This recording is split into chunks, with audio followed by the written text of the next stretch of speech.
It's been a while, but I'm back with another Transformers video. No, you just combine the words Transformers and video there. And today I'm covering an original character that isn't from any existing media. This is Ratrod. So Ratrod is the leader of his own sort of faction of undead Autobots that have lost certain features that Cybertronians have, like the ability to scan new alt modes. They're pretty much just reanimated corpses. They can still transform, but they're stuck with whatever alt mode they previously had. So despite being in a sort of cyberpunk dystopia and a lot of other characters having like hover car modes and all sorts of crazy shit, Ratrod here is stuck as an old school crane. Or a crane truck. So each of the group members of his Rusticon faction are Autobots that have passed away and their bodies have been rebooted and sort of gained a new personality and a new name. So Ratrod here used to be the Autobot Grapple, and after passing away he took on the mantle of Ratrod after being taken in by a group of people that just kind of found him in a scrapyard. I'm like, this would be awesome for our car show to do this guy up, so that's why he's got some tuned out stuff going on with like the big old scoop and some spikes and all sorts of flashy shit going on, and like these big old exhausts on the side here, and of course the monstrously large spiky hook. In alt mode here, my favorite part is the actual cab, just because the look of this is really awesome. Originally he was not intended to be a crane, he was just going to be a big truck. And then I liked the idea of it being grapple originally, so I went with it. So he is a sort of, I guess you would consider it leader class in terms of modern standards. He's a lot bigger than characters like Optimus. But he's still not as big as someone like Blaster or Menasor. But he's still decently big, about the same sort of size as Megatron. Yeah, let's get to transforming him. So we're going to start by this is going to form a weapon later on, so we're going to rotate it round, and we're going to pop the hook off of it. And those are going to form some of his weaponry. Next thing I'm going to do is I'm going to start by hinging the front of the truck down like that, and then lifting up the top of the truck, which is going to form the arms. These are going to be the legs, and this is going to form the chest. So then I'm just going to split the arms like that. He's kind of broken, give me a sec. The waist piece is really good at falling off and breaking. Now that we split those, we can untab this section, and it holds on by a string, so I don't consider it parts forming, because it never leaves. I've played with this idea a few times of, is it really parts forming if you have it clipped to one piece and then move over to the next? Or you have it on one piece, you have it click into place and then pop off. I don't personally think so, because it's still attached the whole time. This is always going to fucking pop off there, like the waist piece. It's just the way this thing transforms. If you do it step by step, he's going to pop apart. He's usually more of a quick transform type of thing. I'm then just going to stand him up like that. And this is when I'm going to have to pan the camera out, move this guy back a bit. So we've got this. This camera looks like its own little robot dude. You've got the arms, you've got what looks like a head. No, we're then going to lift him up. So he's sort of evened out like that.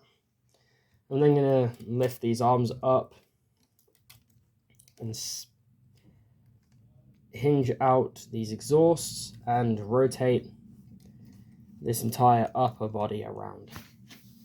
We can then fold the exhausts in, rotate them around. We're going to untab the legs, and that's going to break off again because it just breaks off constantly. We're then just going to splay. It's going to break again. Of course it is. Eventually, I managed to splay out the waist plate there. And then you can fold down the chest, fold up the windshield, or fold the windshield back, and then flip up and rotate the head. The windshield can then go back up. Then just going to splay the arms down and rotate, rotate, rotate. Arm done. It's in this side. Rotate, rotate, rotate. Then I'm going to take this on the string. I'm going to fold it up. Slim that piece in. Rotate that stud. And then this is just going to tab onto his back. The waist is going to break off again because the waist is like the most unstable thing. And there's really nothing I can do to fix that. Just the nature of how he transforms. We're then going to take the boom of the crane. And this is mostly going to spend its time stored as part of this weapon. On the back here. So you got these stud holes there. Got these stud here. And it's just going to, like that, tab together. Forming the crane boom on his back. And then for weaponry, we take his yellow replacement hand type thing. Clip his hook on. And then it's also going to stud to the wrist. So you can have him sort of swing it round. And then he's got a little Uzi type weapon. You can put in the other hand. And then something's going to break off him. Then you can finally stand him back. Lift up the camera. And there we have Ratrod in his robot mode. So I've kind of had to stand him awkward so he fits in here.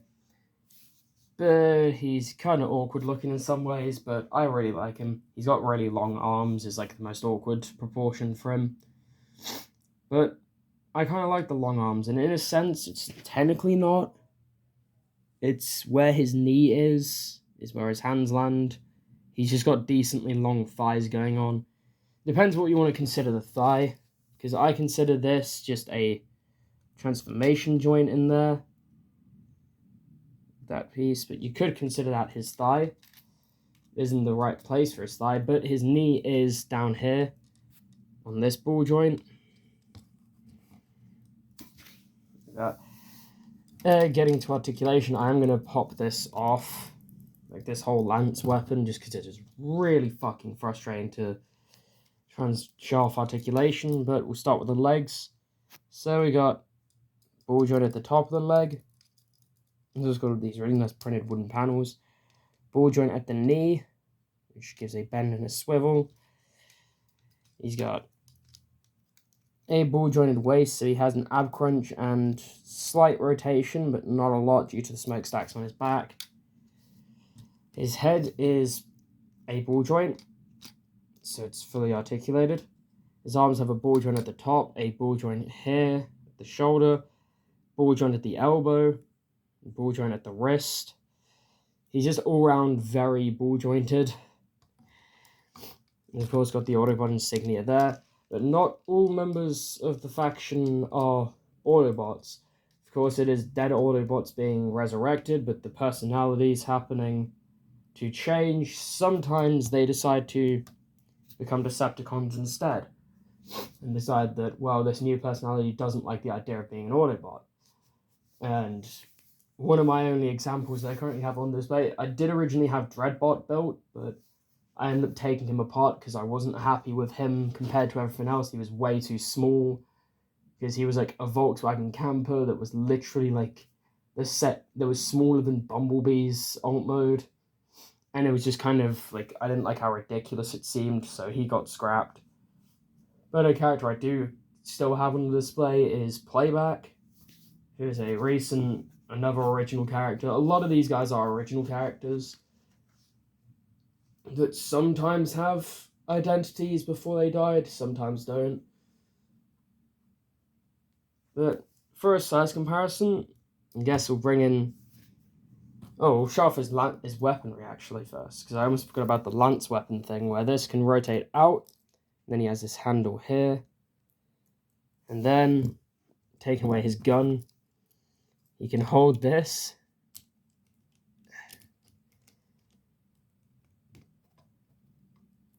in his arm as a sort of really big lance type stabby stick. And it sort of ends with like a jagged bit of rusty metal, so probably a pretty good shank that he's got going on. It's very hefty shank. But we'll pop that back on him, onto his back. And get to a size comparison, just bringing in a couple random characters. I'm bringing someone that has been seen, and as usual, a sort of teaser for someone who hasn't been seen, who could possibly be the next episode, might not be, I don't know. I always just show these guys off at like complete random.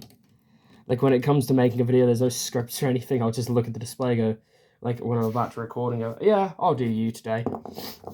You can have your turn in the spotlight. And that's about how my choices goes for who I'm recording that day. Same as I have like no consistent upload schedule. Sometimes I could upload like 5 times in a week. Sometimes I could upload like a few times in a day. And other times we get like an upload maybe a couple weeks where I just can't be asked to record really and don't really feel like it. But that's okay. I'm not really doing this to get a big channel and make money. I'm just doing this for fun and a way to show off my builds and hopefully give people inspiration on new ways they can do Transformers. But for size comparison, we will grab, who have we shown off before? Megatron, easy option.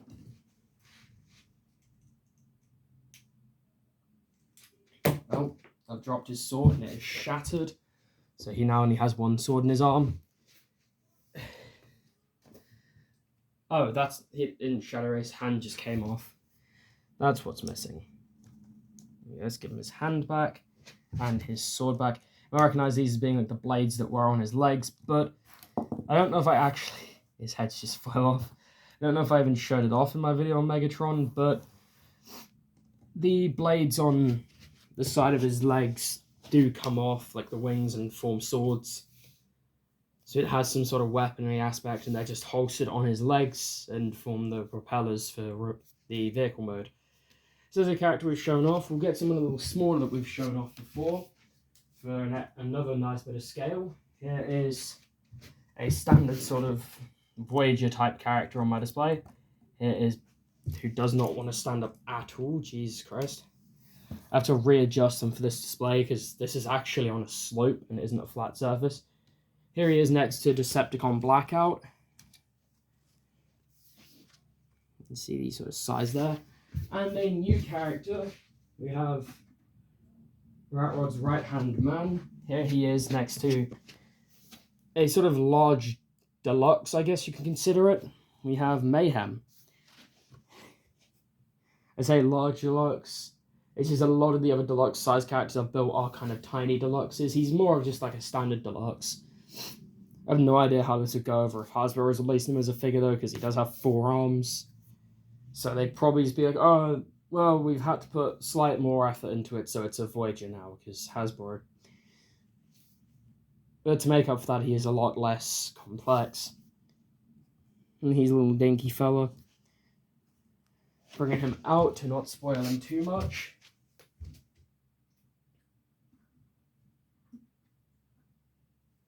And I might bring in one more teaser character, just because why not? But I don't know who to grab. Oh, actually that would be quite fun. It's a nice unique robot mode to sort of drag out from the display. And I always like showing off sort of unique and odd proportions on robot modes. Here he is next to Decepticon Playback, or I guess Terracon Playback is what he would technically be. There's Playback. Here is technically a Voyager. He's just, a lot of his mass goes into his arms, obviously, so his legs aren't very long. He's just kind of all arm. So he ends up being a deluxe class height, but he is like a lot of chonk to him. So I would sort of consider him a Voyager with his chonk in engineering. And there's these size comparisons with existing builds. And just as a throw in as a sort of extra comparison thing, because why not? And also because it shows him off next to an official figure that some people might more likely have, or no, technically not this paint job because this is a custom paint. But moving these guys off to a side, here he is next to Legacy Toxitron. You can see he's like a standard Voyager height. Just a little more spindly than your average Voyager. Yeah, this is like a custom paint / some other modifications. Like, he's got these bars across the windshield. He's got some spikes on him. Yeah, we'll drag him out. I might make videos on, once again, official figures and repaints, but I don't really know. As well as maybe third party. If anyone wants to sell their kidneys to get me any third party figures, because some of that shit is expensive as fuck, then be sure to give me your contact details. I'm in the business of illegally selling harvested organs. For legacy's sake, that is a joke. I don't sell organs. Anyway, shitty jokes aside that could probably get me in fucking trouble with the authorities. That is the end of this video. And this is the part of the video where I say who I might make a video on next, and then I don't make a video on them next. I've actually got a revamp of my sound wave that I could cover, but we've also got Starscream. I might try and figure out how a community post works, and maybe make like a voting poll that like 3 people will see and no one will actually care about, because like no one that watches me is actually subscribed. Like, I'm fully convinced that, like, I'd say, like, maybe 3% of my viewers are actually subscribed. and will, like, consistently watch my videos. And everyone else is, like, random straddlers that just find my channel and, like, oh, this build looks cool. And then see how dog shit my fucking quality is and how nothing is planned. And they're just like, man, these videos are garbage. And then they just leave. But, over all that being said, that is it for this video. This is like the 4th time probably that I'm doing an outro for this video, and it's all staying in because I don't feel like doing a bunch of jump cuts today. Again, I just do this as a sort of documentation of my figures. It's not meant to be some artsy, good quality and family entertainment. It's just some garbage YouTube content made about garbage, but anyway, hope you guys enjoyed and making an outro once again. And I will see you all in the next video where I cover... I don't fucking know.